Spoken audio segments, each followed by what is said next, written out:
Assalamualaikum warahmatullahi wabarakatuh. Bismillahirrahmanirrahim. Innal hamdalillah nahmaduhu wa nasta'inuhu wa nastahdihi wa nastaghfiruh. Wa na'udzu billahi min shururi anfusina wa min sayyiati a'malina. من يهده الله فلا مضل له ومن يضلله فلا هادي له أشهد أن لا إله إلا الله وحده لا شريك له وأشهد أن سيدنا محمدا عبده ورسوله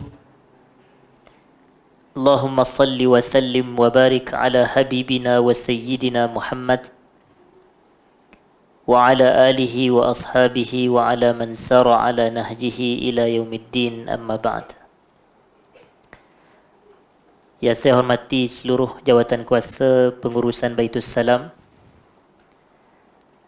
seterusnya hadirin dan hadirat sidang jemaah para pencinta ilmu yang dirahmati Allah sekalian. Pertama sekali kita panjatkan syukur kepada Allah Subhanahu wa ta'ala kerana pada malam ini kita dapat bersama berkumpul bagi kita meneruskan majlis pengajian bulanan kita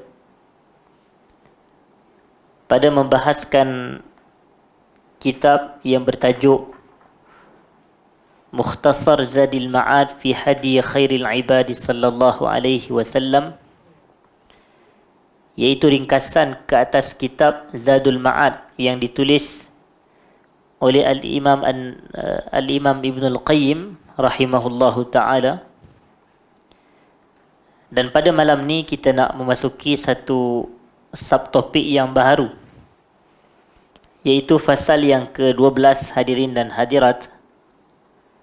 Sebagaimana yang disebutkan oleh Ibn Al-Qayyim, faslun fi hadihi sallallahu alaihi wasallam fi kunutil witri wa du'a'i ba'dah. Fasal berkenaan dengan petunjuk Nabi sallallahu alaihi wasallam pada kunut witir, serta doa selepas kunut tersebut, hadirin dan hadirat. Pertama, kita tahu bahawasanya dalam perbahasan fiqh kita ini ada dua jenis kunut yang kita biasa dengar. Bahkan mungkin kita biasa amal dan lakukan, hadirin dan hadirat. Iaitu yang pertamanya adalah kunut witir, dan satu lagi adalah kunut subuh. Dan jika boleh ditambah, yang ketiganya adalah kunut nazilah. Jadi ada kunut subuh, ada kunut witir, dan ada kunut nazilah. Dan sebenarnya ketiga-tiga kategori kunut ni hukumnya adalah sunat. Jadi tidak ada kunut yang hukumnya wajib. Baik kunut di dalam salat subuh yang kita lakukan selepas i'tidal ataupun selepas bangun daripada rukuk semasa i'tidal pada rakaat yang kedua itu di dalam salat subuh, itu pun hukum dia adalah sunat. Dan kunut witir adalah sunat juga. Dan kunut nazilah pun adalah sunat sekiranya berlaku peristiwa yang menimpa umat Islam. Nazilah ni maknanya peristiwa atau hadisah, kejadian. Nama lain bagi nazilah adalah hadisah atau waqi'ah, iaitu kejadian atau peristiwa yang buruk yang berlaku kepada umat Islam. Jadi disyariatkan kunut nazilah. Cuma para ulama kita berkenaan dengan kunut nazilah ni, mereka terbahagi kepada dua pendapat. Iaitu kunut nazilah ni dilakukan hanyalah sekiranya yang berlaku kepada umat Islam tu adalah musibah dalam bentuk kecelakaan yang datang kepada mereka daripada musuh Islam. Kerana musibah ni ada musibah daripada Allah, betul tak? Contoh kemarau panjang, contohnya banjir besar, atau hujan lebat, atau wabak penyakit berbahaya. Semua ni daripada Allah, bukan daripada musuh. Yang ni daripada Allah. Tapi ada kecelakaan yang berlaku kepada umat Islam ni datang daripada musuh. Contoh, iaitu yang berlaku kepada rakyat Palestin, saudara-saudara kita di Palestin. Diserang contohnya, dibom, ataupun mereka disakiti, diseksa dan seumpamanya. Yang ni adalah datang daripada musuh-musuh Islam. Jadi yang manakah yang ni yang berlaku perincian? Menurut para ulama ini sebahagian, kalaulah musibah ni datang daripada Allah seperti kemarau, seperti banjir besar dan wabak taun, yang ni tak perlu kunut nazilah. Ini ada sebahagian pandangan yang menyebut begitu. Dan yang kedua adalah manakala yang perlu kunut nazilah ni hanyalah apabila datangnya musibah kepada umat Islam daripada pihak musuh. Begitu. Yang ni baru berhajat dan menuntut kepada kunut nazilah. Tapi kalau dalam mazhab Syafi'i, kedua-dua situasi menuntut kunut nazilah. Maknanya kalau musibah, kecelakaan yang berlaku kepada umat Islam datang daripada Allah ke, daripada musuh ke, dituntut juga melakukan kunut nazilah. Ni dalam mazhab Syafi'i, sebagaimana yang disebut oleh Al-Imam Nawawi rahimahullahu ta'ala. Baik, itu sedikit kunut nazilah dan hukumnya sunat. Begitu juga dengan kunut subuh. Tetapi perbahasan kita adalah berkenaan dengan kunut apa? Kunut witir. Kunut witir. Kunut witir ni merujuk kepada bacaan doa kunut yang dilakukan di dalam salat witir. Itu maksudnya. Bacaan doa kunut yang dilakukan di dalam salat witir. Cuma hadirin dan hadirat yang saya muliakan, kita kena jelas satu perkara. Apa makna kunut?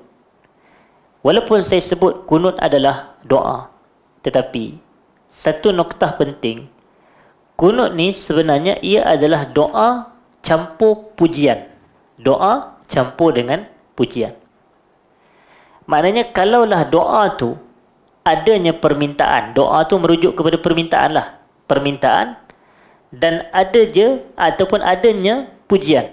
Ada permintaan, ada pujian dalam doa tu.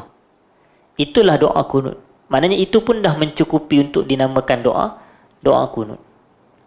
Contoh, apa contoh doa yang ada pujian dan ada permintaan? Contohnya saya kata, Allahumma ghafirli ya ghafur. Ya Allah, ampunkan aku, wahai Tuhan yang maha pengampun. Allahumma ghafirli itu permintaan. Ini satu doa lah, doa talab dalam bahasa Arab, talabun.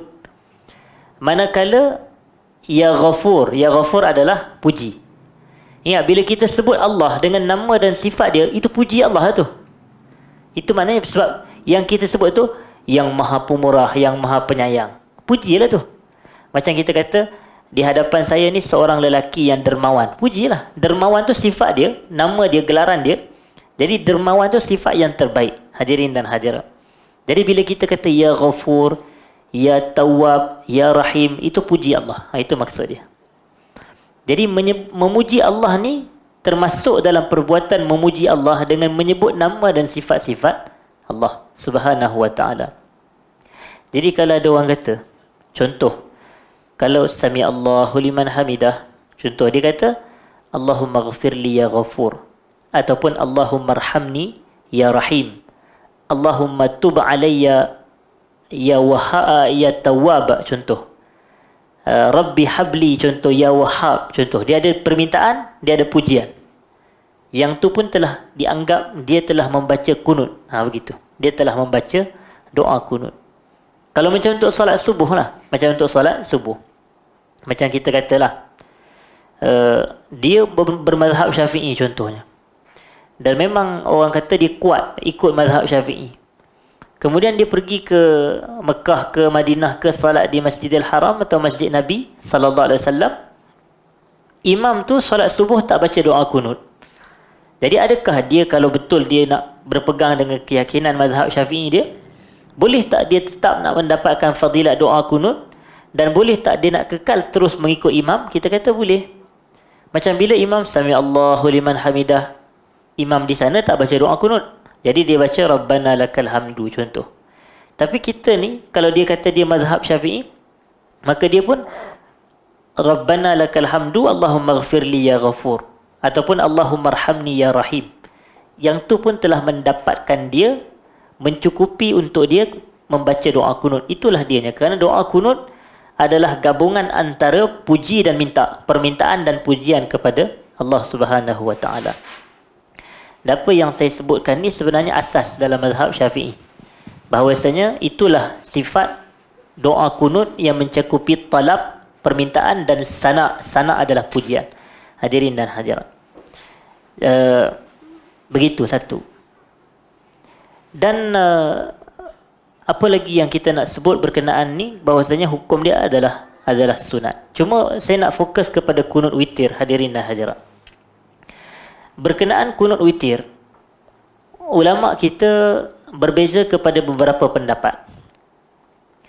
Iaitu ada pandangan yang menyebutkan bahawasanya kunut witir ni ia tidak terhad kepada bulan Ramadan sahaja, tetapi ia adalah dilakukan sepanjang tahun. Kerana solat witir ada sepanjang tahun ke atau pada bulan Ramadan sahaja?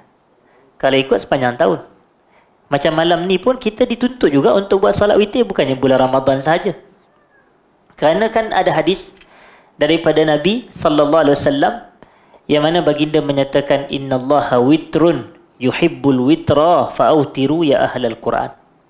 Allah tu witir, Allah suka kepada witir, maka lakukan witir wahai ahli Quran. Dalam hadis yang lain Nabi SAW mengatakan ij'alu akhira salatikum bil laili witra. Jadikanlah salat kamu yang terakhir pada waktu malam adalah salat witir. Maknanya ada perintah daripada Nabi sallallahu alaihi wasallam untuk kita mengakhirkan malam kita dengan salat witir. Tutup malam kita ni dengan salat witir. Itu maksud dia. Dan ini terpakai sepanjang tahun, hadirin dan hadirat. Bukan dalam bulan Ramadan saja. Ia terpakai sepanjang tahun. Jadi atas faktor itu, ada sebahagian ulama yang mengatakan bacaan doa kunut di dalam salat witir ini sepanjang tahun ada. Jadi kalau malam ni kita nak buat salat witir pun tetap disunatkan untuk membaca doa kunut di dalam salat witir. Ini adalah salah satu pandangan. Salah satu pandangan. Manakala ada pandangan yang lain mengatakan kunut witir ni ada dalam bulan Ramadan sahaja, tetapi ia dibaca bermula daripada malam pertama Ramadan. Malam pertama Ramadan pun kalau kita salat witir, dalam doa salat tu kita baca doa kunut. Begitu. Sebab tu perasan tak kalau ada yang tengok TV orang kata siaran langsung daripada Mekah dan Madinah, ada malam ke-11, malam ke-10 pun Syekh Sudais dah baca doa kunut. Kalau ada perasan lah, Syekh Sudais dia dah baca doa kunut. Mana macam Abdul Rahman As-Sudais ni dia imam di Masjidil Haram. Jadi kalau kita tengok malam ke-11, malam ke-10 dia dah baca doa kunut dah dalam solat witir. Begitu. Mana itulah pandangan salah satu mazhab berpegang kepada pandangan solat doa kunut dalam solat witir ini telah ada ataupun terdapat bermula daripada malam pertama Ramadan lagi. Cuma pandangan yang ketiga pula, yang ni yang mazhab Syafi'i punya pandangan, iaitu doa kunut di dalam solat witir hanya dibaca hanya dibaca pada separuh yang kedua daripada Ramadan. Separuh yang kedua daripada bulan Ramadan. Baik. Jadi separuh ni kita kata begini. Ramadan maksimum berapa hari? 30 hari. Jadi 30 ni kalau bahagi dengan 2, kerana kita nak dapat separuh-separuh, maknanya 15. 15 yang pertama, 15 yang terakhir. Jadi kalau 15 pertama ni, 1 hingga 15 adalah separuh yang pertama. Takkan 15 hingga 30 pula, sebab 15 tu dah separuh pertama. Jadi 16 hingga 30 adalah separuh yang kedua atau separuh yang terakhir. Jadi bila nak mula baca doa kunut dalam solat witir ikut mazhab Syafi'i, malam yang ke-16 daripada bulan Ramadan, hadirin dan hadirat. Begitu kefahaman kita. Jadi malam yang ke-16, kerana itulah bermulanya separuh yang terakhir daripada bulan Ramadan. Dan pandangan dalam mazhab Syafi'i ini dia bersandarkan kepada beberapa riwayat. Antaranya Ubay bin Ka'ab radhiyallahu taala anhu telah memulakan bacaan doa kunut dalam solat witir pada malam yang ke-16 dengan tujuan memburu Lailatul Qadar. Hadirin dah, dengan tujuan memburu Lailatul Qadar. Begitu. Dan kita nak tengok di sini perbahasan yang dibawa oleh Ibnul Qayyim rahmatullahi alaih, yang mana beliau mengatakan, walam yuhfaz anhu sallallahu alaihi wasallam annahu qanata fil witr. Tidak dihafal, maknanya tidak ada riwayat yang menunjukkan bahawasanya Nabi sallallahu alaihi wasallam membaca doa kunut di dalam salat witir, tetapi illa fi hadis, kecuali dalam sebuah hadis. Maknanya adalah, bukanlah tak ada secara keseluruhan, ada hadis. Cuma ada satu je hadis yang disebutkan di sini. Allazi rawahu Ibnu Majah an Ubay ibn Ka'ab. Ini daripada Ubay bin Ka'ab radhiyallahu anhu, sahabat Nabi sallallahu alaihi wasallam. Bahwasanya apa kata Ubay? Anna Rasulullah sallallahu alaihi wasallam kana yutiru fayaqnutu qabla ruku'. Nabi sallallahu alaihi wasallam melakukan salat witir dan baginda membaca doa kunut sebelum rukuk. Di sini tempat nak baca kunut tu dekat mana? Yang ni pun berlaku perbezaan pandangan para ulama. Iaitu pandangan yang pertama, sebagaimana yang disebut oleh Ubay ni, Nabi baca kunut sebelum rukuk, Tapi yang kita biasa amalkan selama ini adalah bacaan doa kunut selepas bangun daripada rukuk, iaitu semasa i'tidal. Wa qala Ahmad, dan Imam Ahmad mengatakan fi riwayati ibnihi Abdullah. Pandangan Imam Ahmad berdasarkan satu riwayat daripada anak lelakinya yang bernama Abdullah bin Ahmad. Dia kata, apa kata Imam Ahmad? Akhtarul kunuta ba'da ruku'. Pandangan aku yang aku pilih, kata Imam Ahmad, pendapat yang aku pilih adalah kunut itu dibaca selepas rukuk.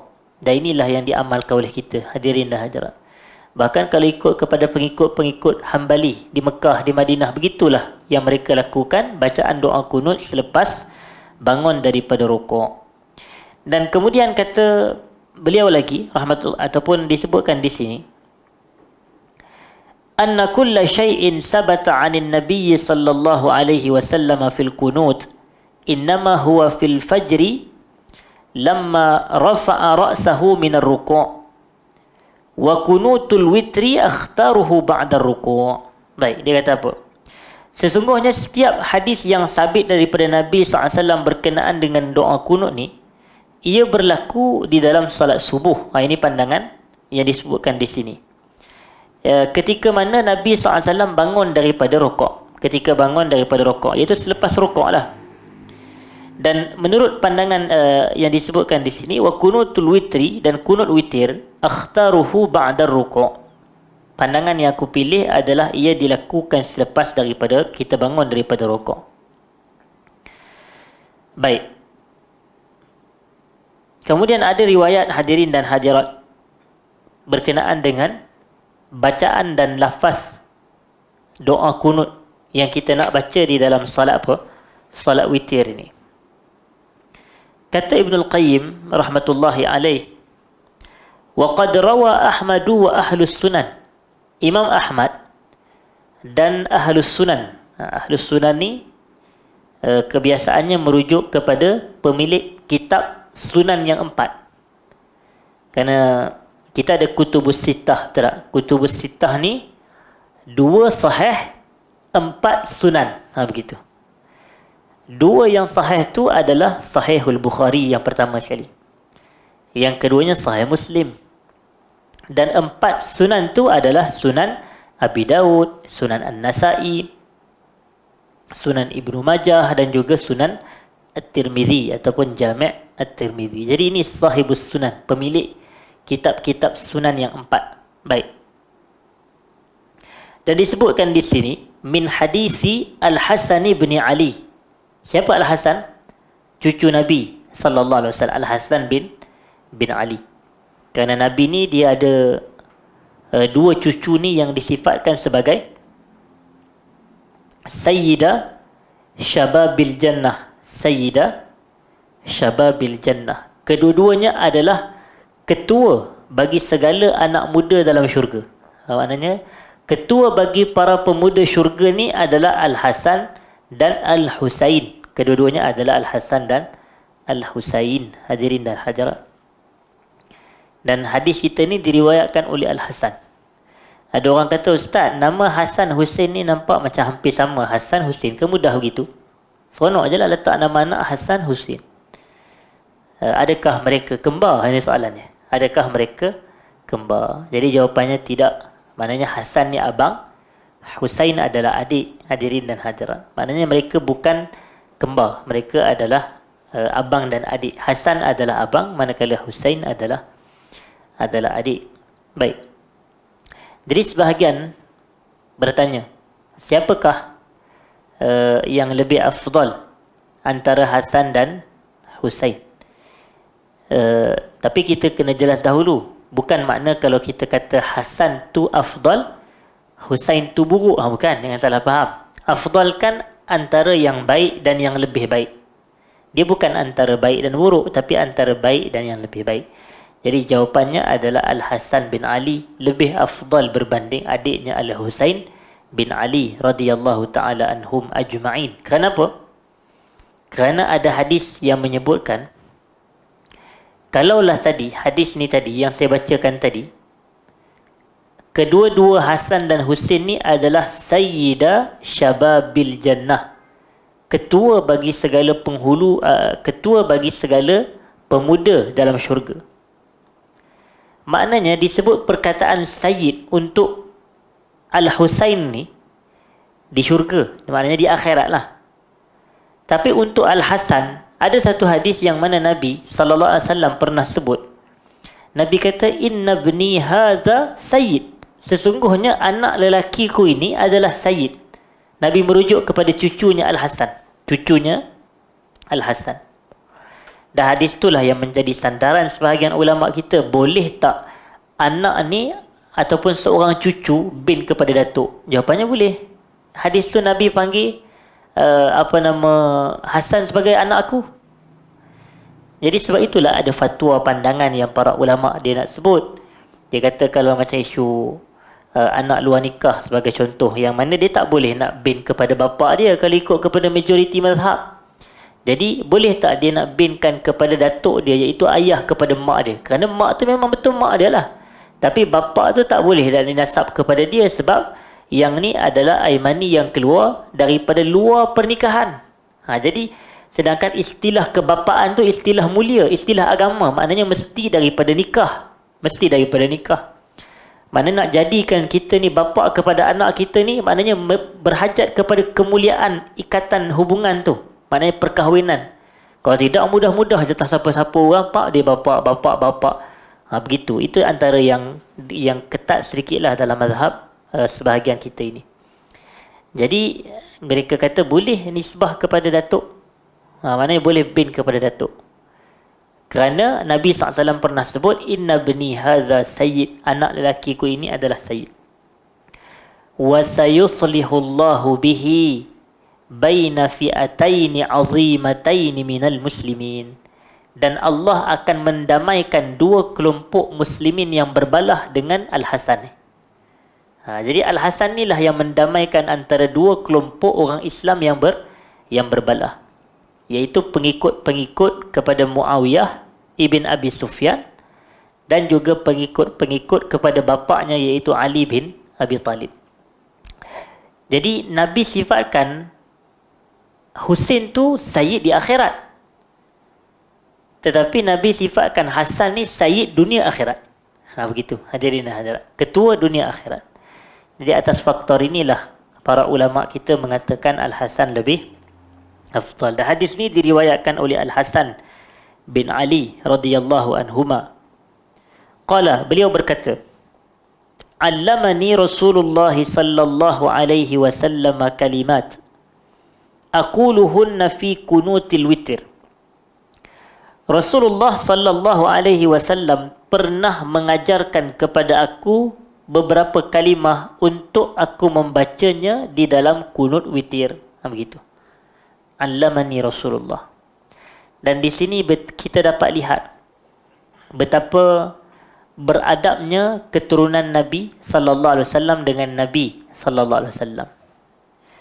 Kerana walaupun mereka ni mempunyai hubungan dekat dari sudut kerabat dan nasab, tapi itu tak menjadikan mereka ni tidak memanggil Nabi dengan gelaran Rasulullah sallallahu alaihi wasallam. Tengok macam kalau Aisyah, kalau dia riwayatkan hadis, dia tak akan kata wahai laki aku, dia tak kata begitu, betul tak? Dia akan kata apa? Ya Rasulullah. Dia akan panggil wahai Rasulullah juga, walaupun mereka ni suami isteri. Kita tengok contoh macam dalam hadis yang Nabi Aisyah tengok yang Nabi salat sampai bengkak kaki tu. Kemudian Aisyah timbul tanda tanya, dia kata ya Rasulullah lima fa'alta hadza wa qad ghafara Allahu laka ma taqaddama min dhanbika wa ma ta'akhkhar. Wahai Rasulullah, kenapa buat sampai tahap begini sedangkan Allah dah ampunkan dosa-dosa awak yang terdahulu dan akan datang? Bahasa yang diguna ya Rasulullah. Kalau macam Fatimah anak Nabi sallallahu alaihi wasallam, dia tak kata hadis bapa aku telah menceritakan kepada aku. Tak, dia akan kata apa? Rasulullah telah menyampaikan kepada aku. Sama juga dengan Al-Hasan. Ataupun Sayyidina Ali, kalau diriwayatkan daripada Nabi SAW, dia tak akan kata sepupu aku kata, dia tak akan kata begitu. Ataupun pak mentua aku kata, dia tak sebut pak mentua. Tapi yang dia akan sebut apa? Rasulullah. Ini adab dan akhlak dengan Nabi SAW untuk memanggil Nabi ni dengan gelaran Rasul. Kerana Allah Subhanahu wa taala tidak memanggil Nabi dalam Quran kecuali dengan gelaran ya ayuhan Nabi dan ya ayuhan Rasul. Yang ini akhlak yang kita jelaskan. Kalau macam nabi-nabi yang lain, kita tengok Allah panggil mereka ni dengan nama saja. Ya Adam uskun anta wa zawjukal jannah. Wahai Adam, duduklah awak dan isteri awak dalam syurga. Ya Ibrahim, qad saddaqta ru'ya. Wahai Ibrahim, kau telah benarkan mimpi Tuhan kamu kepada kamu. Ya Zakaria, inna nubashiruka bi ghulamin ismuhu Yahya. Wahai Zakaria, kami memberi khabar gembira kepada kamu dengan lahirnya anak kamu yang namanya Yahya. Ya Isa, inni mutawaffika wa rafi'uka ilai. Wahai Isa, aku wafatkan kamu dan aku angkat kamu ke arahku, kata Allah. Jadi ini menunjukkan nabi-nabi. Ya Nuh, ihbit bisalam. Wahai Nuh, naiklah atas bahtera ni dengan selamat. Allah panggil semua nabi yang lain dengan nama. Adam, Idris, Zakaria, Ibrahim, Isa, begitu. Hadirin dan hadirat. Tapi dalam Quran 6,236 ayat dalam Al-Quran, kita tak jumpa perkataan dan sebutan dan panggilan ya Muhammad. Tidak ada. Tidak ada, hadirin dan hadirat. Sebaliknya Allah memanggil Nabi dengan ya ayyuhar rasul, ya ayyuhan nabi. Gelaran Rasul dan gelaran Nabi itu tinggi. Sebab itu para sahabat, ya Rasulullah, ya Nabi Allah. Mereka kan biasanya begitu, hadirin dan hadirat. Dan faedah ni disebutkan oleh siapa? Disebutkan oleh Sultanul Ulama Al-Izz ibnu Abdissalam rahimahullah dalam kitabnya Bidayatul Sul fi Tafdhilir Rasul sallallahu alaihi wasallam. Bidayatul Sul fi Tafdhilir Rasul sallallahu alaihi wasallam. Jadi menunjukkan Hasan ni allamani Rasulullah. Tengok bahasa dia. Dia tak kata tu aku bagi tahu. Dia tak kata begitu. Tapi allamani Rasulullah sallallahu alaihi wasallam kalimat aquluhunna fi kunutil witr. Beberapa kalimah untuk aku membacanya di dalam kunut apa? Kunut witir. Hadirin dan hadirat. Kunut witir. Apa dia? Allahumma hadini fi man hadait. Allahumma hadini fi man hadait. Di sini saya nak kena sebut untuk faedah bagi yang hadir secara berhadapan di malam ini dan juga yang melihat secara dalam talian, hadirin dan hadirat. Kadang kita dengar orang baca, imam kebiasaannya baca Allahumma hadini fi man hadait. Dia panjang. Ha tu dia ada alif lepas tu. Sedangkan bukan begitu. Lafaz yang tepat adalah Allahumma hadini fi man hadait. Maknanya tidak ha dal terus. Dia tidak ada ha alif, tak ada. Hadait. Salah. Hadirin dan hadirat. Jadi sebutan dia Allahumma hdini fi man hadait. Tak perlu Allahumma hdini fi man hadait. Tak betul. Yang kedua tu tak betul. Kerana terjemahan dia Allahumma hdini, ya Allah berilah aku hidayah. Bersama dengan golongan yang telah kau berikan hidayah kepada mereka. Beri aku hidayah bersama dengan golongan yang telah kau berikan hidayah kepada mereka. Dan hidayah ni bagi saya ada satu je, iaitu ibadat kepada Allah. Itulah dia hidayah kita yang kita minta. Banyak tempat dalam Allah kata dalam Quran ni, antaranya wa ani'buduni hadza siratum mustaqim, dan beribadahlah kepadaku ataupun beribadahlah kamu kepadaku, itulah dia jalan yang lurus. Betul tak? Wa ani'buduni hadza siratum mustaqim. Dalam surah apa tu? Dalam surah Yasin. Hadirin dah hadirat. Wa ani'buduni hadza siratum mustaqim. Dan kita minta dalam Al-Fatihah ayat yang ke-6 tu apa dia? Ihdinas siratal mustaqim. Ihdinas siratal mustaqim. Kita minta hidayah agar Allah kurniakan kita jalan yang lurus. Jalan yang lurus adalah ibadat kepada Allah Subhanahu wa taala yang menghimpunkan antara ilmu dan amal yang saleh. Hadirin dan hadirat. Ilmu yang bermanfaat serta amal yang saleh. Dan bila dikatakan fiman hadaita ini merujuk kepada yang Allah kata dalam surah An-Nisa. Allah kata, "Wa may yuti'illaha war rasul fa ulaika ma'al ladzina an'ama Allahu 'alaihim minan nabiyyin was-siddiqin wasyuhada was-salihin wa hasuna ulaika rafiqa." So, perasan tak Allah kata ihdinas siratal mustaqim, sambungannya siratal ladzina an'amta 'alaihim. Jalan golongan, maknanya jalan yang mustaqim tu adalah jalan golongan yang Allah bagi nikmat. Siapa dia Allah bagi nikmat? Itu yang Allah kata dalam surah An-Nisa, "Wa may yuti'illaha war rasul fa ulaika ma'al ladzina an'ama Allahu 'alaihim." Siapa taat kepada Allah, tadi siratal ladzina an'amta 'alaihim. Ini fa ulaika ma'al ladzina an'ama Allahu 'alaihim. Al-Quran ni dia saling kena kaitkan antara satu sama lain. Baru kita dapat kefahaman. Kerana Quran ni saling menguatkan, hadirin. Tidak ada sebarang percanggahan antara satu ayat dengan ayat yang lain. Bila tidak ada percanggahan, yang ada hanyalah pengukuhan dan menguatkan antara satu sama lain. Jadi Allah kata faulaika ma'al, siapa yang taat kepada Allah dan Rasul, maka mereka akan bersama dengan golongan yang telah Allah bagi nikmat kepada mereka dari kalangan para nabi, para siddiqin, para syuhada, para salihin. Hadirin dan hadirat. Begitu. Jadi itulah yang kita minta. Allahumma hdini fi man hadait. Dan disunatkan bagi makmum apabila imam membaca doa ni, amin. Disunatkan untuk dia membaca amin. Kemudian wa'afini fi man afait. Yang ni baru betul. Afait tu baru betul ada alif. Wa'afini fi man afait. Kau berikan kepadaku afiyah. Afiyah. Bersama dengan golongan yang telah kau beri afiyah kepada mereka.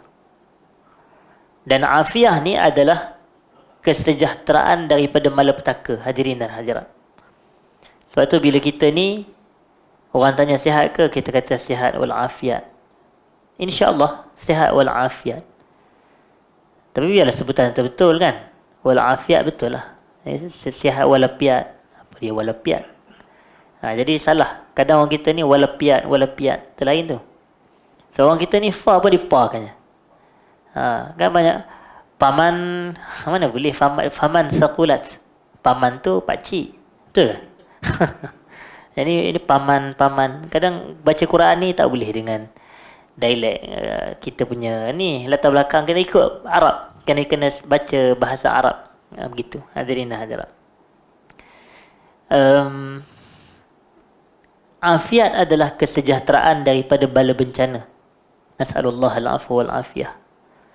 Yang mana saya tertarik dengan, ada sebuah kitab saya nak cadangkan kalau ada dalam kalangan jemaah kita di sini yang boleh bahasa Arab.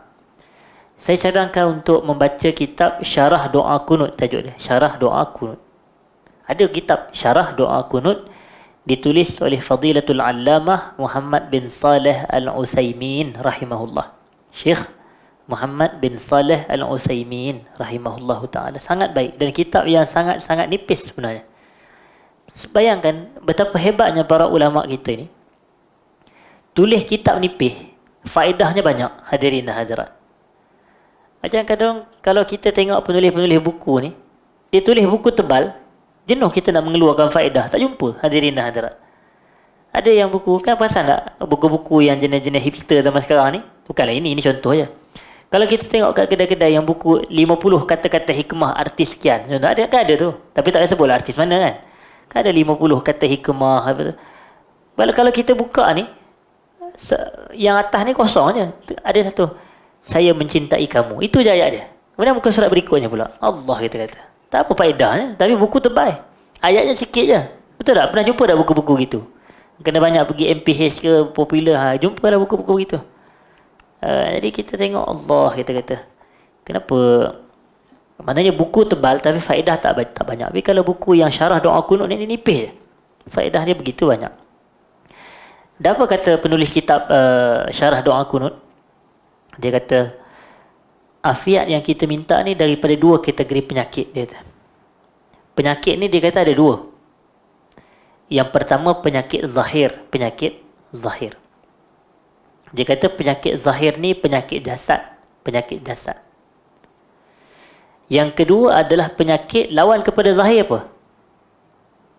Zahir dan batin. Hadirin dan hadirat. Itu yang kita kata selamat raya maaf zahir batin. Kerana zahir dan batin. Jadi dia kata sakit yang kedua pula adalah sakit batin. Dan sakit batin ni merujuk kepada maradul qalb, sakit jantung, qalbu kita. Bukan sakit jantung yang kita faham tu. Tak, ni sakit qalbu, penyakit hati. Yang itu maksud penyakit hati. Ada penyakit jasad dan ada penyakit hati. Kedua-dua kita minta afiat daripada Allah menerusi bacaan doa ni lah. Wa'afini fi man afait. Kita minta perlindungan Allah, Allah bagi kita afiat, kesejahteraan daripada penyakit jasad dan penyakit hati. Yang lebih bahaya yang mana? Kedua-duanya bahaya. Yang lebih bahaya penyakit hati. Hadirin dan hadirat. Penyakit jasad ni contoh demam, batuk-batuk, semua tu penyakit jasad lah tu. Apa lagi kencing manis, darah tinggi, COVID. Begitu, itu semua adalah penyakit jasad. Hadirin dan hadirat. Tapi yang kedua, penyakit yang lagi bahaya daripada penyakit jasad ni adalah penyakit hati. Penyakit hati. Penyakit hati ni seperti apa? Seperti yang ujub, rasa bangga diri, seperti riak, seperti takabur, seperti macam-macam hasad. Ini antara penyakit-penyakit hati. Lagi bahaya hadirin dan hadirat daripada penyakit jasad. Kenapa saya kata bahaya? Kerana kalau seseorang tu diuji oleh Allah Ta'ala dengan penyakit jasad, dia diuji dengan demam panas ke, na'udzubillah, selesema ke, batuk teruk ke apa ke, dia ataupun dengan COVID ke seumpamanya, dia diuji hadirin dan hadirat. Ataupun kencing manis, darah tinggi, dia pergi ke hospital. Doktor bagi tahu dia, pakcik ni ada darah tinggi kata. Dia dengar Allah, jadi saya masuk neraka ke doktor? Doktor pun jadi pening, aku masuk neraka pula. Dia bagi tahu yang awak ni ada kencing manis saja, darah tinggi saja. Tapi yang dia ni faham, maknanya adakah orang yang kena kencing manis atau darah tinggi tu dipahami dia masuk neraka? Tak. Siapa pula kata macam tu? Mana ada orang kata begitu? Menunjukkan sakit seperti kencing manis, darah tinggi, bahayanya hanya pada kehidupan dunia sahaja. Dia tak memberi kesan pada akhirat seseorang. Tapi penyakit hati ni dia memberi kesan kepada dunia dan akhirat seseorang. Tu yang lagi bahaya. Sebab tu ada hadis, pernah dengar tak ada satu hadis daripada Nabi SAW yang Nabi kata, man kana la yadkhulul jannata man kana fi qalbihi mithqalu habbatin min kibir. Tidak akan masuk syurga seseorang yang dalam jantung hatinya ada sebesar zarah daripada perasaan apa? Takbur. Dalam apa Nabi kata? Dalam hati. Dalam hati ada sebesar zarah daripada perasaan takbur. Takkan masuk syurga kata Nabi SAW. Na'udzubillah min dzalik. Dia tak, bukan Nabi kata takkan masuk syurga orang yang dalam jasad dia ada kencing manis, darah tinggi, COVID. Tak, Nabi tak kata begitu. Tapi Nabi kata takkan masuk syurga seseorang yang dalam jantung hatinya ada sebesar zarah daripada perasaan takabur. Na'udzubillah min dzalik. Wa nas'alullah al-afwa wal afiyah. Allahumma amin. Hadirin dan hadirat. Rasa takabur, bongkak, megah diri, rasa diri lebih hebat daripada orang lain. Yang ni adalah warisan iblis laknatullahi alaih. Ini. Dialah antara makhluk Allah yang paling dikenali dengan sifat kibir adalah iblis. Takabur. Sampai kita tengok ayat-ayat dia pun dia kata, ana khairum minhu khalaqtani min nar wa khalaqtahu min tin. Aku lebih baik daripada Adam. Kau ciptakan aku daripada api sedang kau ciptakan dia daripada tanah. Cakap depan Allah begitu. Ini takabur, hadirin hadirat. Dan takabur ni lagi bahaya daripada, tengok, kalau Nabi Adam alaihi salam, betul baginda ada buat silap, tidak mengikuti baginda melakukan apa yang Allah larang. Allah kata wala taqraba hadhihi syajarata fatakuna minadh zalimin. Jadi yang Nabi Adam ni dia buat benda yang dilarang, begitu. Manakala iblis dia tinggal apa yang disuruh. Jadi sebab itu ada satu faedah yang menarik daripada penulis kitab kita ni, Ibn Al-Qayyim.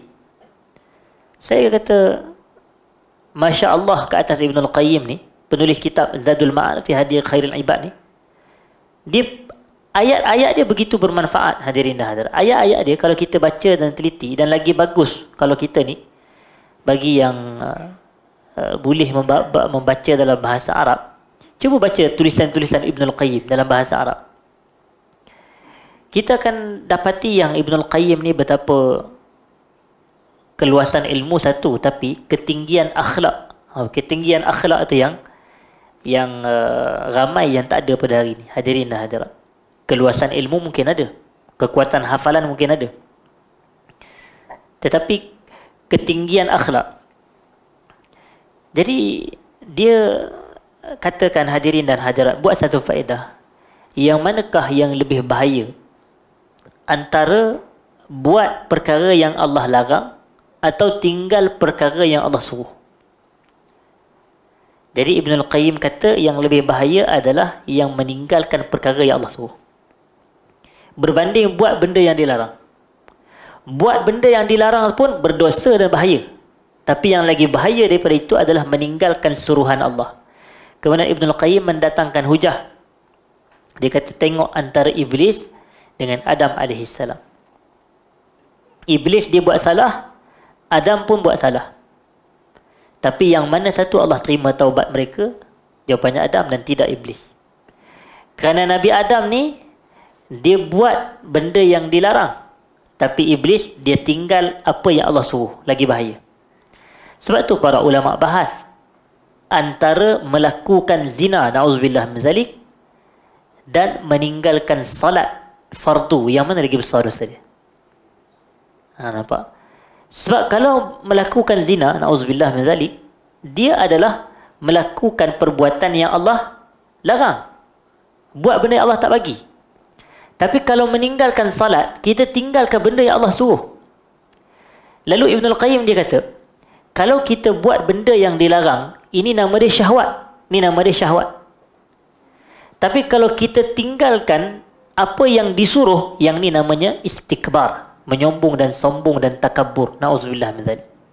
Jadi sebab itu para ulama dia tegas dalam hal ni, mereka kata tinggal salat lagi besar. Tinggal salat fardu tu lagi besar. Sebab ada hadis yang menceritakan meninggalkan salat fardu ni boleh membawa kepada tahapan pemisah antara kufur dan Islam. Betul tak? Ada hadis yang pemisah perbezaan antara kufur dan Islam adalah salat. Mana ada ibadat-ibadat lain yang kalau kita tak buat dalam keadaan dia ada dikategorikan sebagai kufur, kecuali kalau kita ingkar, kecuali salat sahaja. Betul tak? Sebab itu ada ulama yang berpandangan siapa yang meninggalkan salat ni disebabkan malas, maka dia boleh jatuh kafir. Ada pandangan yang kata begitu, walaupun majoriti ulama tak kata begitu.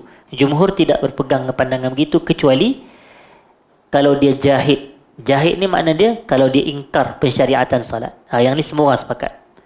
Tapi kalau dalam mazhab majoriti ulama, termasuk mazhab Syafi'i, Kalau dia meninggalkan salat sebab dia malas, yang ni dia tidak jatuh kafir, tetapi dia adalah fasik. Dia adalah fasik. Na'udzubillahi min dzalik wa nas'alullah al-'afwa wal 'afiyah. Jadi doa ni pun wa'afini fi man 'afait, dan afiat tu daripada dua kategori penyakit, penyakit zahir, penyakit batin, dan kita dah jelaskan penyakit zahir adalah penyakit jasad, penyakit batin adalah penyakit hati. Hadirin dan hadirat. Dan doa ni pun selepas kita mendengar imam membacanya, kita disunatkan untuk membaca apa? Amin. Amin ni makna dia Allahumma stajib, ya Allah mustajabkan. Dan yang ketiga, wa tawallani fi man tawallait. Tawallani fi man tawallait ni kita meminta dan memohon wilayah daripada Allah, memohon wilayah yang dinamakan sebagai wilayatullah, wilayah Allah. Fi man tawallait, bersama dengan golongan yang telah kau berikan wilayah kepada mereka. Golongan yang mendapat wilayah Allah, nama mereka apa? Siapa golongan yang mendapat wilayah Allah? Wali Allah. Ini dapat wilayah. Waliullah ni individu, dia kata singular, tapi kalau jamaknya adalah awliyaullah. Awliyaullah. Sebab tu ada sebuah kitab yang ditulis oleh Abu Nu'aim al-Asbahani atau al-Asfahani, namanya adalah Hilyatul Awliya. Hilyah al-Awliya wa Tabaqatul Asfiya. Hilyah ni perhiasan. Kan ada kitab yang ditulis oleh Allamatul Syekh Bakar bin Abdullah Abu Zaid, namanya apa? Hilyah Talibil Ilm. Hilyatu Talibil Ilm, perhiasan bagi penuntut ilmu. Dan kitab Hilyah Talibil Ilm ni disyarahkan oleh Tok Guru kepada Bakar Abu Zaid. Bayangkan, bukan anak murid dia yang syarah, Tok Guru dia syarah kitab dia. Lagi hebat. Macam saya tulis kitab, Tok Guru saya syarahkan kitab saya. Kan hebat saya tu. Tapi tak ada lagi lah kitab tu.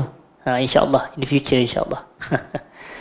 Jadi kita tengok Bakar, iaitu Syekh Muhammad bin Salih Al-Utsaimin yang mensyarahkan kitab tu, namanya Syarah Hilyah Talibil Ilm. Syarah Hilyah. Jadi Hilyah ni adalah perhiasan. Hilyatul Awliya, perhiasan bagi para wali Allah. Perhiasan bagi para wali Allah. Tapi tengok Abu Nu'aim al-Asbahani bila dia letak wali-wali Allah, dia letak siapa? Abu Bakar, Umar, Osman, Ali. Itulah semua wali-wali Allah. Hadirin dan hadirat. Maknanya wali-wali Allah ni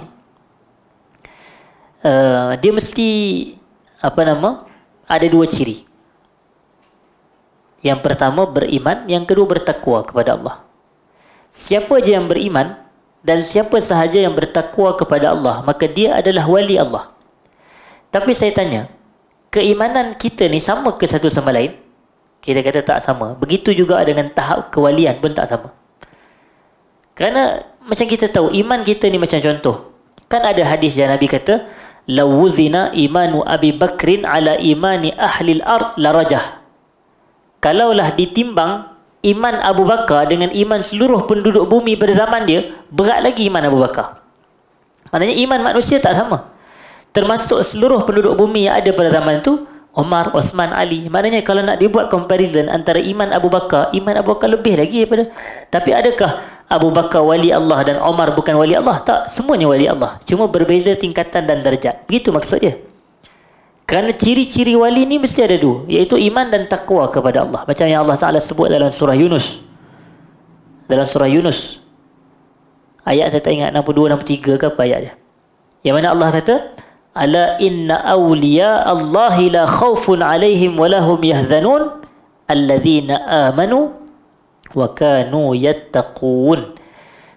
Ketahuilah bahawasanya para wali Allah tu la khawfun alaihim, mereka tidak takut kalau musuh ambil tindakan ke, menyerang ke. Walahum yahzanun, dan mereka tidak berduka cita atas musibah yang menimpa mereka. Kemudian Allah kata allazina amanu wa kanu yattaqun, mereka beriman dan mereka apa? Bertakwa kepada Allah. Jadi kalau kita beriman dan bertakwa kepada Allah, kita adalah wali. Inilah ciri wali yang sebenar. Bukan sebagaimana yang difahami oleh sebahagian masyarakat, yang wali ni boleh terbang, Wali boleh berjalan di atas air. Wali kena tembak taklud. Wali kena langgar ETS tak mati. Allah hebat benar langgar ETS tak mati, hadirin hadirat. Kenapa saya kata ETS? ETS lagi laju. Bukannya KTM biasa tu. KTM slow je. Hadirin ETS. Jadi macam-macam orang kita. Dia dapat kata okey, kalau terjun Eiffel Tower tak mati. Kalau macam di negara kita ni, kalau terjun itulah PNB 118 tu, Merdeka Tower, orang tu seolah tak mati. Jadi dikata itulah ciri-ciri wali. Tak, itu bukan ciri-ciri wali. Ciri wali ni beriman, bertakwa kepada Allah. Dan neraca iman dan takwa ni Quran dan Sunnah. Ini disebut oleh Al-Imam Syafi'i rahmatullahi alaih, idza ra'aitumur rajul yatiru fil hawa'i wa yamshi 'alal ma' fala taghtarru bihi hatta ta'ridu amrahu 'alal kitab was sunnah. Ini kata-kata Al-Imam Syafi'i. Idza ra'aitumur rajul, kalau kamu melihat seorang lelaki yatiru fil hawa, dia terbang di langit, kata Imam Syafi'i. Wa yamshi 'alal ma', berjalan atas air. Imam Syafi'i kata apa? Fala taghtarru bih, jangan tertipu dengan dia. Bukan Imam Syafi'i kata silalah belajar dan berguru dengan dia. Imam Syafi'i tak kata begitu. Imam Syafi'i kata nanti dulu, jangan tertipu lagi dengan orang yang boleh terbang di langit dan orang boleh berjalan atas air ni. Tapi Imam Syafi'i kata hatta ta'ridu amrahu 'alal kitabi was sunnah, sehinggalah kamu membentangkan, menghamparkan urusan dia ini di atas Quran dan Sunnah. Kena bagi ikut neraca Quran dan Sunnah. Kalaulah dia ini bercakap mengikut Quran dan Sunnah, kita terima cakap dia walaupun dia tak boleh terbang di langit. Tapi kalau percakapan dia menyelisihi Quran dan Sunnah, kita tolak kata-kata dia sekalipun dia boleh berjalan atas air. Hadirin dan hadirat. Kerana kayu ukur kita bukan boleh terbang, bukan boleh berjalan atas air. Kayu ukur kita adalah Quran dan Sunnah Nabi sallallahu alaihi wasallam. Ini disebut oleh Al-Imam Syafi'i, Nasirus Sunnah, pembela sunnah. Al-Imam Syafi'i rahmatullahi alaih. Jadi itulah ciri-ciri wali Allah yang sebenar, hadirin dan hadirat. Dan wali Allah ni iman dan takwa. Selain daripada itu, ciri-ciri mereka ini adalah mereka menjaga yang wajib dan mereka memperbanyakkan ibadah yang sunat. Ini antara ciri utama wali Allah. Mereka menjaga dan memelihara ibadah yang wajib serta mereka memperbanyakkan ibadah-ibadah yang sunat. Apa contoh? Apa bukti dia? Buktinya begini. Ada sebuah hadis qudsi yang diriwayatkan oleh Nabi sallallahu alaihi wasallam daripada Allah Subhanahu wa taala. Allah kata apa? Allah kata man ada li waliyan. Allah guna bahasa tu. Man ada li waliyan faqad azantuhu bil harb. Siapa yang menyakiti, memusuhi wali aku isytihar perang kepada dia. Maknanya jangan kita menyakiti dan memusuhi wali Allah. Isytihar perang, aku isytihar perang kepada dia. Bila Allah cerita tentang wali, tiba-tiba Allah sambung selepas daripada itu, Allah kata apa? Ma taqarraba ilayya abdi bi syai'in ahabba ilayya mimma aftaradtuhu alaih. Tidaklah seorang hambaku mendekatkan dirinya kepadaku dengan ibadah yang lebih aku suka berbanding ibadah yang aku fardukan kepada dia. Maknanya kita ni kalau kita nak dekat dengan Allah, yang paling Allah suka adalah bila kita buat ibadat yang fardu. Salat fardu, puasa wajib, zakat, haji, yang ni yang wajib. Kalau kita nak dekat diri dengan Allah, jaga benda-benda begini, hadirin, kerana ini yang wajib. Kemudian Allah sambung, Allah kata wala yazalu abdi yataqarrabu ilayya bin nawafil hatta uhibbah. Sentiasalah seorang hamba itu mendekatkan dirinya kepadaku dengan ibadah-ibadah sunat sehingga aku menjadi sayang kepada dia. Ibadah sunat macam salat sunat, puasa sunat, sedekah sunat, begitu, hadirin dan hadirat. Dan Allah sambung, Allah kata fa idza ahbabtuhu kuntu sam'ahu allazi yasma'u bihi wa basarahu allazi yubsiru bihi wa yadahu allati yabtishu biha wa rijlahu allati yamshi biha fa idza sa'alani la u'tiyannahu wa idza ista'adzani la u'izannahu, kata Allah. Dan apabila aku sayang kepada dia, maka aku ni akan memimpin dan memandu pendengarannya, penglihatannya, tangannya, kakinya. Bila dia minta kepada aku bagi. Bila dia mohon perlindungan daripada aku lindungi. Begitu, hadirin dan hadirat. Dan atas faktor itulah para ulama seperti yang saya kata tentang kitab syarah doa kunut tadi. Dalam kitab tersebut penulisnya mengatakan bahawasanya wilayah daripada Allah ni ada dua. Wilayah daripada Allah ni ada dua. Yang pertama adalah an-nusrah, pertolongan dan bantuan daripada Allah. An-nusrah. Dan yang kedua adalah al-mahabbah, kasih sayang. Pertolongan dan bantuan serta kasih sayang. Hadis itulah dalil dia. Kan mula-mula Allah cerita tentang wali. Siapa yang memusuhi wali aku, maka aku isytihar perang kepada dia. Kemudian Allah kata, tidaklah seorang hamba mendekatkan dirinya dengan sesuatu yang lebih aku suka berbanding ibadah yang aku fardukan. Dan sentiasalah seorang hamba itu melakukan ibadah sunat sampai aku sayang kepada dia. Dan bila Allah dah sayang, Allah akan bantu. Itu yang kita kata wilayatullah ni adalah an-nusratu wal mahabbah. Yang kita minta watawallani fi man tawallai, itu kita minta Allah berikan kasih sayangnya kepada kita dan Allah bantu serta tolong kita ini. Tapi nak dapatkan wilayah Allah, mahabbah dan nusrah, kena beriman, kena bertakwa kepada Allah. Dan termasuk takwa melazimi ibadah fardu, melazimi dan memperbanyak ibadah-ibadah sunat. Itulah kefahaman kita, hadirin dan hadirat. Kerana semua ni saling menguatkan. Dalil-dalil ni semuanya saling menguatkan antara satu sama lain. Kemudian begini doa ni pun kita ucapkan amin juga, hadirin dan hadirat. Kemudian wabarik li fi ma a'tait. Kau berkatilah aku terhadap apa yang telah kau kurniakan kepadaku. Barakah ni yang kita minta barakah. Barakah ni maknanya adalah kebaikan yang banyak, kebaikan yang banyak. Dalam bahasa Arab ia disebut sebagai al-khairul kathir. Al-khairu al-kathir, kebaikan yang banyak adalah berkat. Berkat ni kebaikan yang banyak. Jadi kalau kita kata umur yang berkat adalah umur yang dipenuhi dengan kebaikan yang banyak, bukan umur yang panjang. Tidak. Walaupun pada pandangan kita 40 tu singkat dan 70 tu panjang. Tapi tak semestinya 70 berkat dan tak semestinya 40 tidak berkat. Boleh jadi 40 lebih berkat daripada 70. Kerana bukan jumlah yang besar tetapi kebaikan yang besar. Itulah berkat. Jadi sebab itu macam begitu juga dengan ada orang kata kebaikan tu adalah apabila anak pinak tu banyak. Anak dia banyak. Tak semestinya. Boleh jadi ada seseorang anak 2-3 je tapi berkat. Semua anak dia soleh dan solehah, contoh. Itu yang kita nak. Daripada 10 orang anak, oh bagus anak seorang anak ramai, dia kata. Tengok-tengok semuanya boleh jadi 7-7 ataupun 10 tak. Na'udzubillah min zalik, boleh jadi tak elok. Hadir na'udzubillah min zalik, daripada keturunan yang tidak baik dan seumpamanya. Jadi sebab itu yang kita nak adalah apa? Banyak ke berkat? Yang kita nak adalah berkat, bukan yang kita nak adalah banyak. Baik. Dan kita nak Allah berkat kita pada semua yang Allah berikan kepada kita. Contoh apa Allah bagi? Allah bagi umur pada kita. Allah bagi harta pada kita dan kita nak harta yang berkat. Kita tak nak harta yang banyak. Harta yang banyak boleh jadi tak elok pun. Tapi kita nak harta yang berkat. Itu harta yang ada kebaikan yang banyak.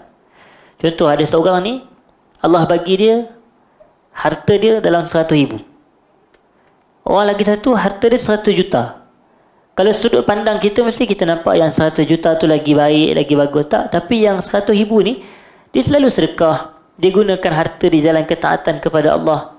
Yang kawan tu ada 1 juta pun dia kedekut, dia bakhil. Dan dia tidak membayar zakat. Dia tidak melakukan ibadah harta. Na'udzubillah min zalik.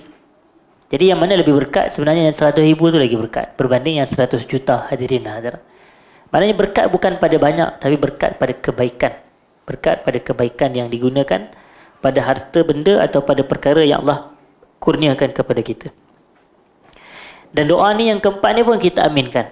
Dan doa yang kelima adalah waqini syarra ma qadait. Waqini syarra ma qadait. Dan peliharalah aku daripada keburukan apa yang telah kau qada'kan. Maknanya ada 5 je permintaan dalam doa kunut. Jadi yang kelima-lima ini sahaja yang kita kena aminkan, hadirin hadirat. Jadi bila selepas daripada itu, innaka taqdi wa la yuqda alaik, tak payahlah amin. Apa benda amin pula? Apa nama? Kerana yang ni bukan permintaan. Macam saya katalah, amin ni adalah disunatkan kepada kita selepas kita minta sesuatu. Selepas talab.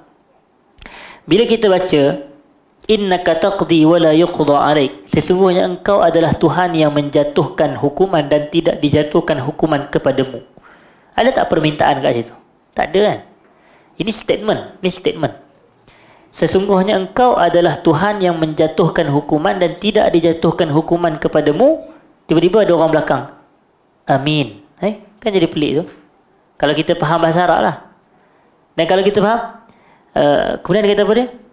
Innahu la yazillu man walait. Sesungguhnya tidak akan hina mereka yang berada dalam wilayah daripadamu. Yang itu statement. Tiba-tiba orang yang kat belakang, ya Allah mustajabkan. Kan jadi pelik tu.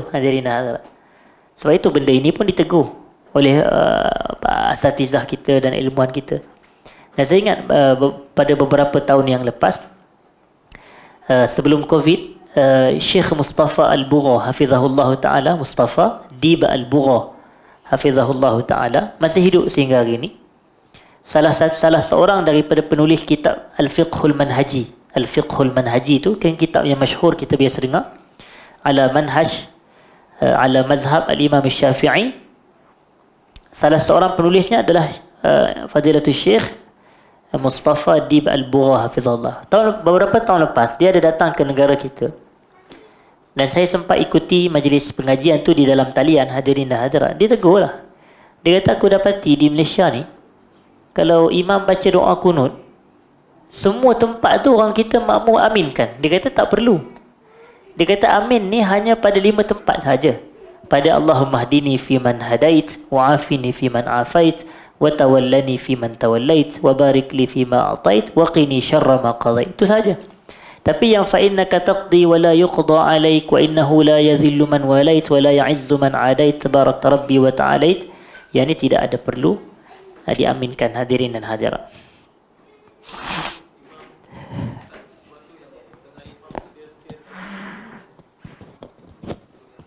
Baik, soalan yang baik. Sebab itu di sebahagian tempat, apabila fa innaka taqdi wa la yuqda alaik tu adalah dia baca secara perlahan.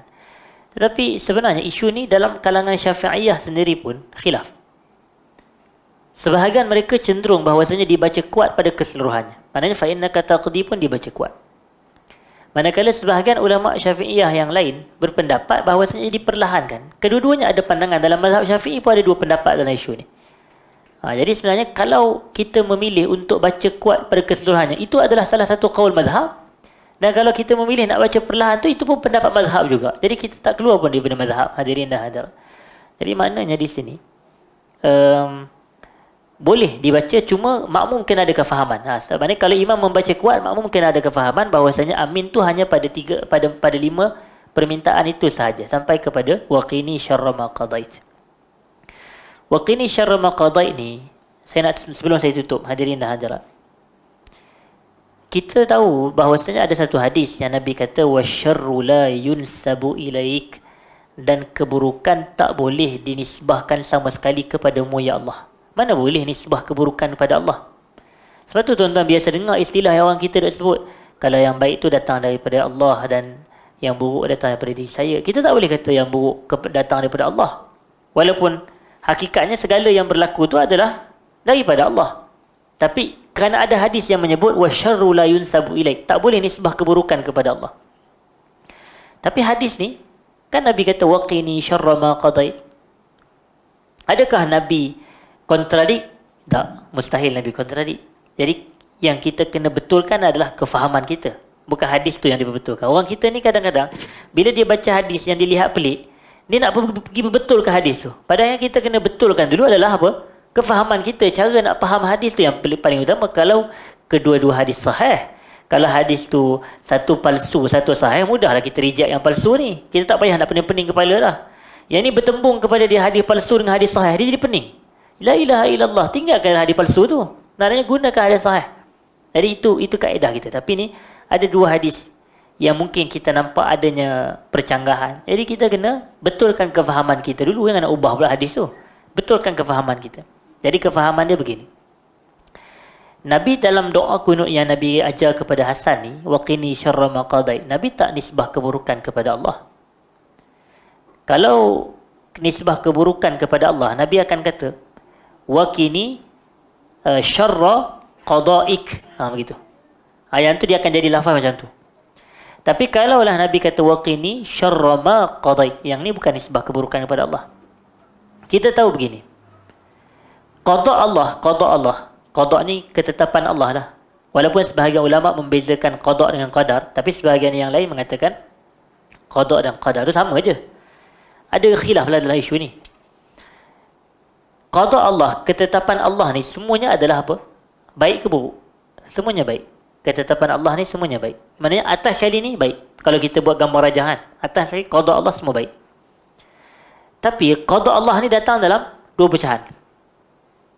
Yang pertama dalam bentuk kebaikan ataupun kesenangan. Yang kedua dalam bentuk keburukan dan kesusahan. Asasnya dia baik, tapi dia ada pecahan. Sebab tu ujian datang dalam dua bentuk, betul tak? Senang dan susah, baik dan buruk. Yang inilah ujian datang. Kan dalam Quran banyak sebut perkataan macam ni. Allah kata wa balawnahum bil hasanati was sayyiat la'allahum yarji'un. Wa nabluukum bisyarri wal khairi fitnah wa ilaina turja'un. Kami akan uji mereka atau kami menguji mereka bil hasanat was sayyiat, dengan kebaikan dan kesusahan. Wa nabluukum bisyarri wal khairi fitnah. Kami menguji kamu dengan keburukan dan kebaikan sebagai ujian. Jadi maknanya ujian ni datang dalam dua bentuk. Yang satu yang baik, satu yang buruk. Yang ni yang kita nak minta perlindungan tu. Kita nak minta perlindungan daripada ujian-ujian yang kadang-kadang mendatangkan keburukan pada diri kita. Macam contohnya kebakaran, kemalangan, orang pecah masuk rumah, contoh begitu. Na'udzubillah min zalik. Jadi itulah yang maknanya yang Nabi minta perlindungan, waqini syarra ma qadait tu. Tapi sekiranya berlaku juga kepada kita, perasan tak ada orang kalau contoh rumah dia terbakar atau keburukan, kemalangan yang berlaku pada diri dia, apa yang dia akan buat? Dia akan kembali kepada Allah. Dia akan kembali kepada Allah. Jadi bukankah ujian tu menjadi asbab kepada dia untuk kembali kepada Allah? Itulah qada Allah yang baik tu. Maknanya contoh, bila dia kemalangan, dia jadi dekat dengan Allah. Bila dia aksiden, ataupun contohlah orang kita ni lah, kalau dia demam sikit je, ya Allah kau sihatkanlah aku. Padahal masa dia sakit, tak ada pun dia sebut perkataan macam tu. Tapi kalau dia demam, ya Allah tolonglah bagi aku, kan kata aku bernazar kepadamu, dan nazar pula. Hadirin dan hadirat, kalau sekiranya kau bagi aku kesembuhan yang segera aku akan puasa 3 hari. Padahal masa dia sihat dia tak nak puasa pun. Tapi bukanlah salah. Benda tu boleh je nak buat. Bukannya diwajibkan, tak. Tapi boleh. Hadirin dan hadirat. Jadi sebab tu, kadang macam saya selalu cerita lah, hadirin dan hadirat. Adalah seorang ni, budak muda ni. Dia memang sama hari tak pernah pergi masjid. Untuk sembahyang 5 waktu berjemaah, sembahyang Jumaat pergilah. Tapi kebetulan ada satu hari motor dia kena curi orang. Hadirin dan hadirat. Malam tu datang masjid dia. Motor kena curi. Malam tu datang masjid, buat sembahyang hajat, minta Tok Imam baca Yasin. Hadirin, tolong doakan supaya motor.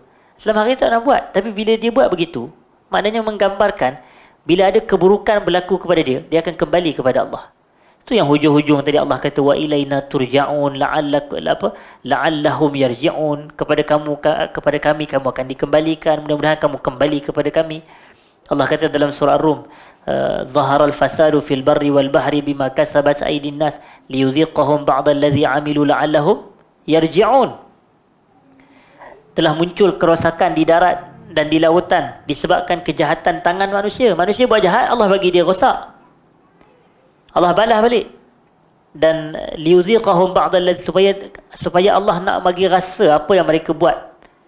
Mudah-mudahan mereka kembali kepada Allah. Hadirin, mudah-mudahan mereka kembali kepada Allah. Jadi bila ujian keburukan tu nak mengajak kita kembali kepada Allah, dan akhir itulah qada Allah yang baik. Itu yang maksud Nabi waqini syarra ma qada itu. Bukannya Nabi tak kata waqini syarra qadaika, tak. Nabi tak kata keburukan qada. Qada Allah semua baik, tak ada yang buruk. Tapi ma qada itu ada yang baik, ada yang buruk. Begitu.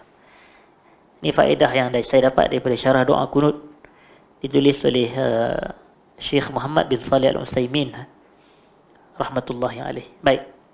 Jadi selesai perbahasan kita dan semua habis. Fa innaka taqdi wa la yuqda alayhi innahu la yadhillu man walait tabarakta rabbana wa ta'ala.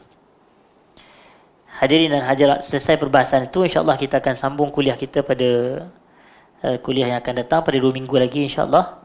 Aqulu qawli hadza astaghfirullahal azim li wa lakum. Assalamualaikum warahmatullahi wabarakatuh.